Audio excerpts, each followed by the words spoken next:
New Zealand uses a risk-based approach that emphasises safety and accountability for all gas fitting work.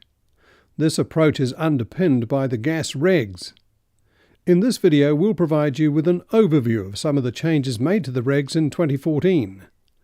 This includes an update on changes to point of supply and supplier declarations, along with additions to the list of gas fittings that are deemed unsafe. We'll also discuss what you need to do if an installation is deemed unsafe or poses an immediate danger. There have been changes to the definition and the risk categorisation of point of supply. These changes mainly affect LP gas supply. To determine risk, the regs have been clarified so that high risk is now determined based on operating pressure for LP gas supply, not pressure at the point of supply. That means short, simple sections like pigtails that connect to the inlet of the regulator are not considered a high-risk condition. For example, a twin-pack LP gas supply on a general risk installation would be assessed as general risk. This installation has a section of pipework running from a manifold through to a first stage regulator. This section of pipework is running at cylinder pressure and puts the setup into the high-risk category.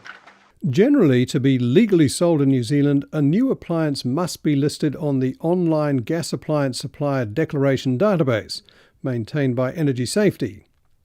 Usually, new appliances will have a gas safety compliance label to show they're listed on the database. There are some exceptions to these rules, as covered in Regs 57 to 59. Used appliances do not have the same certification requirements as new appliances. You still have obligations under the regs and the Consumer Guarantees Act, however, which means you still need to assess a used appliance to ensure it's safe to use. Your assessment may include considering whether an appliance appears legitimate, has been used correctly, and has not been inappropriately modified. As part of your assessment, it's good practice to check the appliance against criteria set out in NZS 5266. Make sure you document your final assessment and include any supporting background information. When fitting a new appliance, it has the gas mark, so you know that it's okay. When installing a used one, you need to use your judgment to make sure that it's operating correctly, hasn't been modified, and the safety devices are functioning.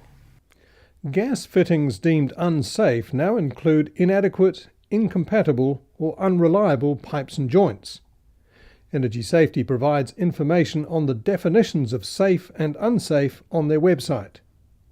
If you have assessed a gas installation as unsafe, but it doesn't present an immediate danger, you should notify the owner or occupier of the issue and explain what steps need to be taken to make the installation safe to use.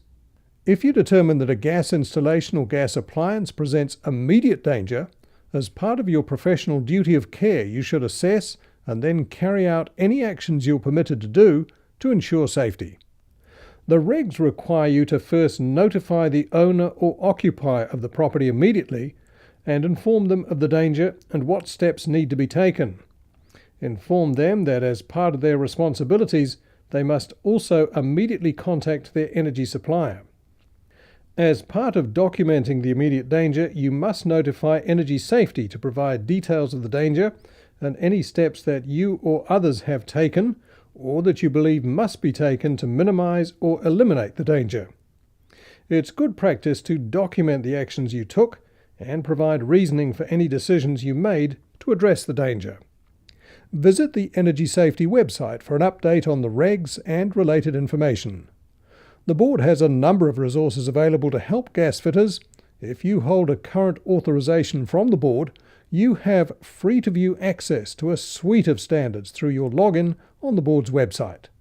You can purchase these and other standards through the Standards website.